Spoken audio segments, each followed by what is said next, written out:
Hello, welcome to Dahad United, and a very happy new year to everyone watching this video and to every Manchester United fan worldwide. As it is the new year, it is also the beginning of the January transfer window, which is open for all clubs to do business. And the question in everyone's mind is, will Manchester United, with the Glazers, sanction a move, a permanent or a loan deal for a striker, which we all know Erik needs in this January transfer window? We did do that, and even if they do, would they do it early or would they wait till the ending of January to sanction a transfer move for Erik? Let's quickly answer these questions before we go into the transfer talk. Player of the year, tell me in the comment section below. Young player of the year, match of the year, moment of the year, goal of the year, and signing of the year. And let's quickly go through mine. Player of the year for me goes to David. It was superb last season, and this season so far he has been very good. Young player of the year goes to Garnacho. Match of the year, Manchester United versus Tottenham. We dominated that game from 0 to 90th minute. Moment of the year would be Casemiro equalizing goal against Chelsea. That was a very special moment, both for Casemiro and also for us.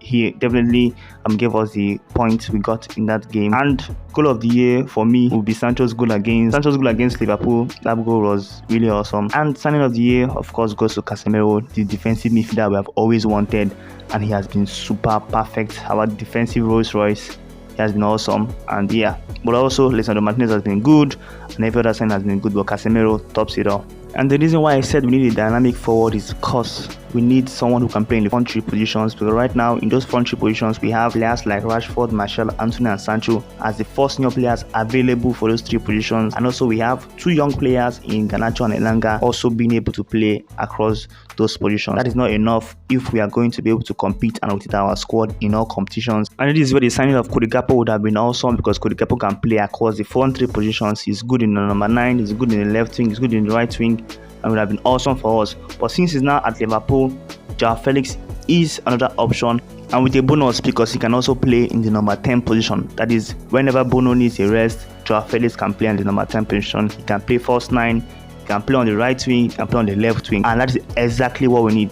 That is the dynamic forward I'm talking about right here, JOAO FELIX. According to reports, FELIX is going to be available for around 10 to 15 million total package, plus loan fee for him. Atletico Madrid want a loan fee for him around 8 million euro, but they also want any club who's going to take him on loan to pay his full wages. So that's a deal that is very, very realistic. You get him now, he plays from now for the next 6 months. If he is good for the team, you can sign him on a full deal in the summer. But for now, the loan deal is better in case it doesn't go well. There's not much loss in that, but he's a perfect player. Chelsea is interested, Arsenal is interested, we are also interested. We know that Ten Hag went for him in the summer, but Atletico Madrid were not ready to listen to any of us. But now they are open to listen to offers. But are we going to get that done? And if we deliberately miss out on JOAO FELIX, the Glazers might be looking towards signing someone like Memphis Depay, who most of the fan base do not approve of.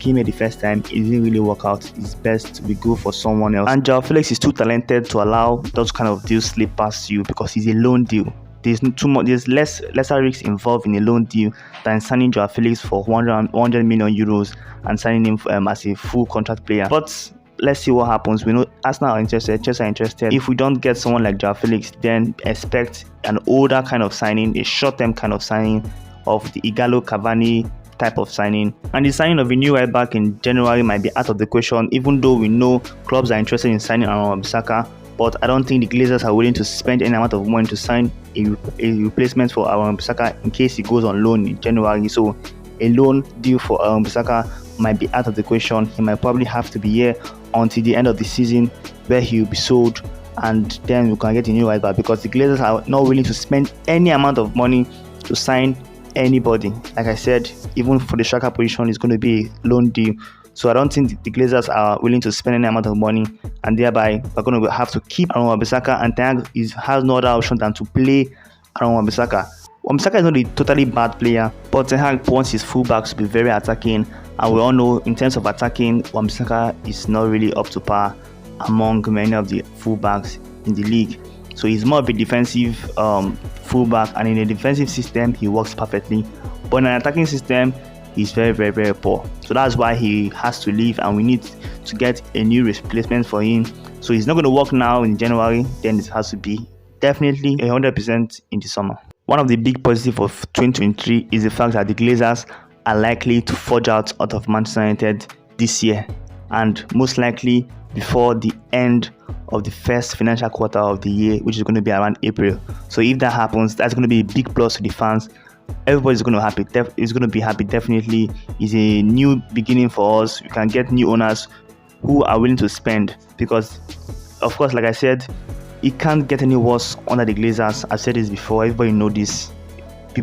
Everybody's saying it can't get any worse than how we are now, because we're on our knees, we are broke, we have no money, and now the Glazers are overpricing Manchester United. So it means any owner that eventually buys us will know that they have overspent money, and buying the club that is on its knees and need investment means you really have the money. So when you spend that kind of money to buy the club, then you also be willing to have extra money to invest, because apart from buying Manchester United for around 5 to 7 billion, you need extra 1 billion for the team, and also extra 1 billion for the revitalization of the stadium, training facilities, like Ronaldo said, and many other things. So it's going to be a very big project, and I'm confident that anybody who buys us will definitely have the money to invest, because the Glazers overpricing us means that the pool of buyers are going to be very small, and that means very rich buyers are most likely going to get us.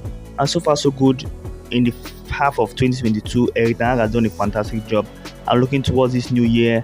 We're expecting more and more fantastic things from Erik as he continues to rebuild the squad in his own image and his likeness. But yeah, it's very good to see, because there is no more favoritism. He is now disciplined back in the team. Rashford was benched yesterday for just missing the team meeting because he said he overslept. But even as being one of the most loved players by Ten Hag and in the team, he still benched him. He still showed him that I am the boss and you have to obey my rules, and that is very good to see. But don't forget, this is Die Hard United, your one stop for everything Manchester United. Leave a like on this video and subscribe to the channel. And if you're a new subscriber, welcome. This is Die Hard United, your one stop for everything Manchester United. See you on the next one, and Happy New Year to you once again.